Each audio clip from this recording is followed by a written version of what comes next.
was the deadliest conflict in human history. More than 50 million soldiers and civilians died during the fighting, including 300,000 U.S. soldiers. The Holocaust alone claimed the lives of 11 million. With the guns of aggression silenced, it was time to begin the long, slow task of rebuilding countries savaged by the fighting.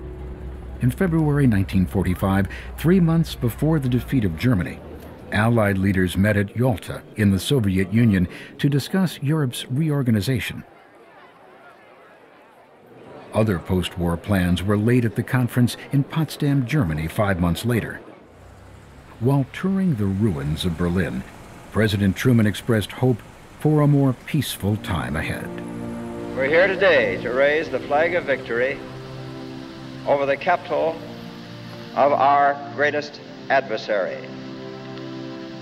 In doing that, we must remember that in raising that flag, we are raising it in the name of the people of the United States who are looking forward to a better world, a peaceful world, a world in which all the people will have an opportunity to enjoy the good things of life and not just a few at the top.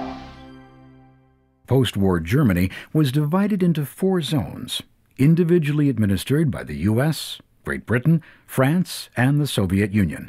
However, distrust between the Soviets and the Western Allies escalated, ushering in a 50-year-long period of icy relations that would come to be called the Cold War.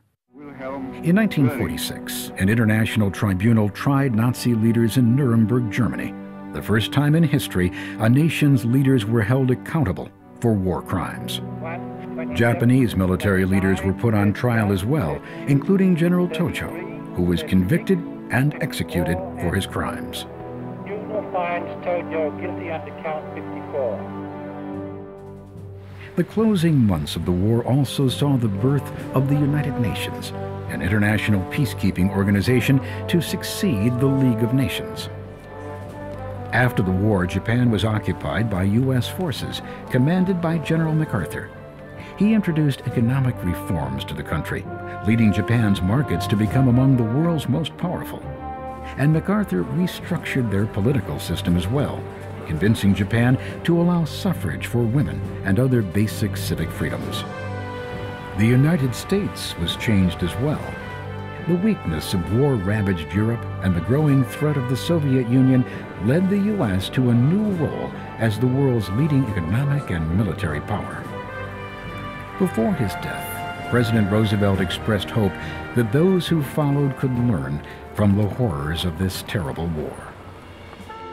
We have faith that future generations will know that here, in the middle of the 20th century, there came a time when men of goodwill found a way to unite and produce and fight to destroy the forces of ignorance and intolerance, slavery, and war. It would take decades to fully realize the changes wrought by World War II. But as soldiers returned home, they found their country and themselves fundamentally changed. And for many, a new, more prosperous and more peaceful life lay ahead.